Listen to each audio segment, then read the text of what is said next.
Hi guys, welcome to Mr. 305 Flight Sim channel.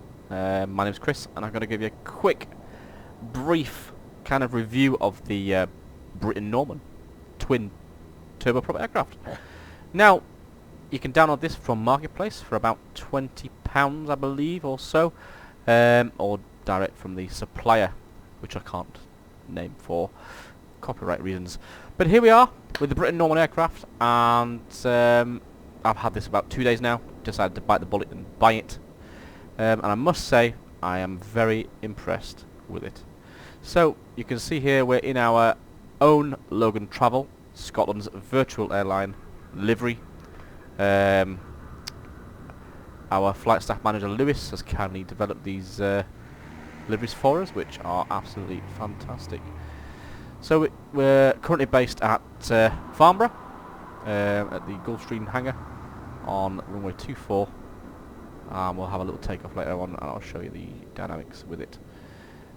So this aircraft, it's a small passenger aircraft used primarily up in the Shetland Isles or small kind of Cornish towns. Regional Express, I think British Airways used to operate a few of them. So yeah, let's go ahead and have a look at the outside view and see what we think of the graphics. Now, initial looks at this, when I got it I was actually really impressed with the work they've put in. Absolutely fantastic, you know, even from the wheels there you can see are just individually done and rendered. The propellers even got the propellers make on them as well, and all the engine fastenings and the rivets. Oh, it's just brilliant. It's for an old aircraft, it's been absolutely rendered so well. You can see there you got the lights, which is one of my big things in got a captain sat in the rear seat there. One of the big things for me is having the lights working correctly, you know, and you can see on this aircraft, I mean, they've put some work into developing the lighting. You can see that even when they're all turned off, they're just fantastic. And we'll go around the back, have a little look. There's the passenger doors, and it's a fixed landing gear aircraft with a short takeoff and landing capability, so you can get to about 55 knots, 50 knots, and you can actually take off with this aircraft, which is absolutely fantastic. So you can see there, flight services all move nice and smoothly and are really incredibly detailed. You've even got your trim tabs on the rudder tail there. So that's the outside. Again, this is a quick review of what I think of it. I don't like to blab on for hours on end. So what we'll do is we'll get straight to the cockpit. So this is the original cockpit with this aircraft, and you can see here that it's a worn aircraft. You know, this aircraft is, I'm sure it's 1977. It was made. You know, it's an old aircraft. So they've really gone ahead and put that, you know, into the where your thumbs would go if you were adjusting the nav1 OBS data. And you look up here, switch is all worn off, you know, everything's worn and torn. You can download another version of the cockpit, a clean version from Flight Sim TO, but I don't know why you would want a clean version of an old aircraft. This is designed to look old because it is old, you know. Little things added in a later date is the obviously the GPS VNav system and the transponder. But as you can see, so we'll have a look at the cockpit, so you look at the detail here. You've got windows which do open. There we go. Look at the propellers from there. We'll look at the back of the aircraft. You can see there we'll have for some reason we've got a pilot sat in the back. I don't know why. But yeah, the internals, they look really good and look really neat. I would love to fly one of these in real life. I bet it's a great aircraft to fly. And a lot of things do work as well. So in relation to textures, absolutely spot on. You look at the cockpit off the internet and it does look spot on. Everything's in the right place. Electronics are in the right place, and yeah, even the windshield works and you can see through it as well, which is, my god, fantastic. You've got up here electronics, you've got lights, and then if we go down here we'll look at the main door. Now this made me laugh. This main door is supersonic speed, so it opens in a supersonic fashion. Are we ready? There we go, look at that. That is a supersonic door opening right there, ladies and gents. We can open the passenger door right, cargo door, and we'll go outside and we'll have a look at these as well. So you can see there they're detailed and open. You've even got some luggage in there too. Yeah, great aircraft again. We'll put the flaps down, have a look at the surfaces. You've got there the base colour inside the flaps, which again aren't painted in real life. Really good aircraft. Now, one thing I did notice when flying this aircraft is there's a little bit to learn on it. So you have to leave the engines. You actually have to warm the engines up on this aircraft. If you start it from cold and you haven't got any carb heat on or anything like that, it will not hold the idle. So if you think your aircraft's faulty and you're dropping the idle down, it's not. It is purely because it is cold. There is no kind of automatic heating of the engines. You have to hold it on for at least a couple of minutes at around about a quarter throttle to get the engines warm. So what we'll do is we'll go ahead and have a look at some of the lighting outside, which I am very impressed by. So we'll go ahead and put the the beacon on first, which again, this is a game changer. This, by the way, for Microsoft Flight Simulator 2020, we have, ladies and gents, a rotating beacon. Now this was only ever seen in X-Plane. My only gripe is it's probably a bit fast. If they slow that down, that'd be really awesome. So that is the rotating beacon. I don't think there's one underneath on this aircraft. No, just on top of the tail.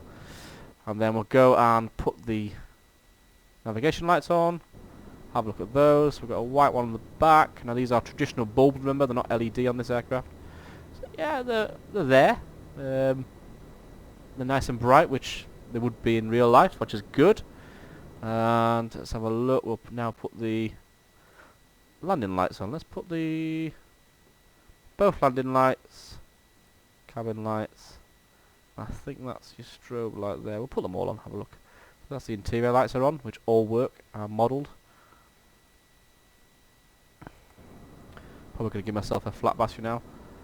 So we've got there the strobe light that's internal to the nav light, which works, and this is what I do like, is the landing lights. Now, if any of you guys are, you know, born sort of pre-1989, or you'll notice that the aircraft back then, we didn't have LED technology.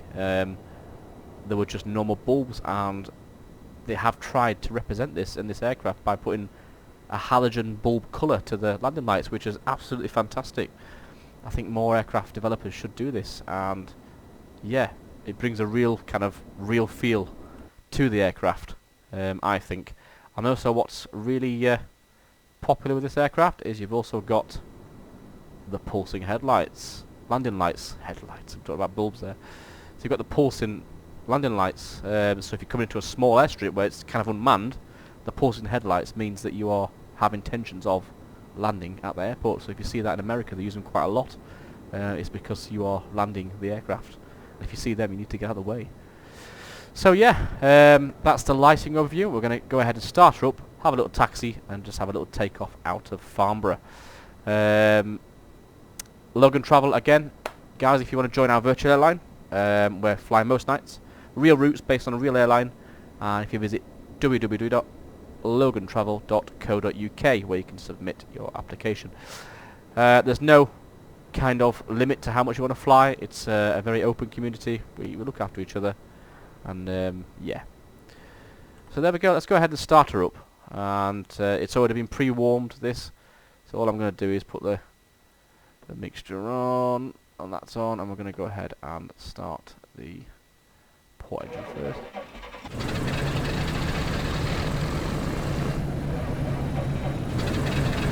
So again, when this is cold, you have to hold the throttle, about half a throttle on there. I do apologise, I'm getting a bit of lagging on here. It is purely because I'm recording with the same machine in 4K, and I've got a Payware Farnborough Airport here. It's very highly detailed.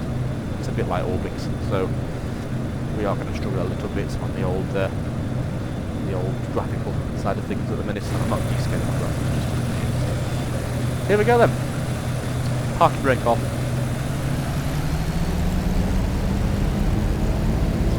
wheel movements. Again, it's coming on a little bit jerky time on the airport. It's very heavy out there. Nose wheel moves. Moves with the aircraft. Checking for traffic. Again, I apologise for the slow stuff this year. It's never done like this at the airport.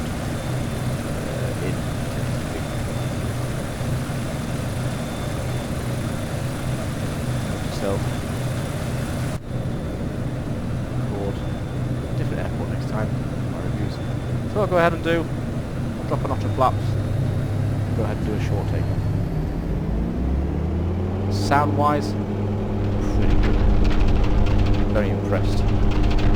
Not too short that noise is. So 50 knots now. Pull up and we're airborne. And that is the beauty of this aircraft. Short takeoff and landing capabilities are absolutely. That's why it's so popular with small airlines, especially with Shetland, where sometimes you might only have a grass strip to take off from.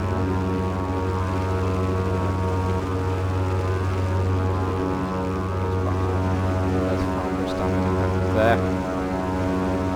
Bosch, where all the money is.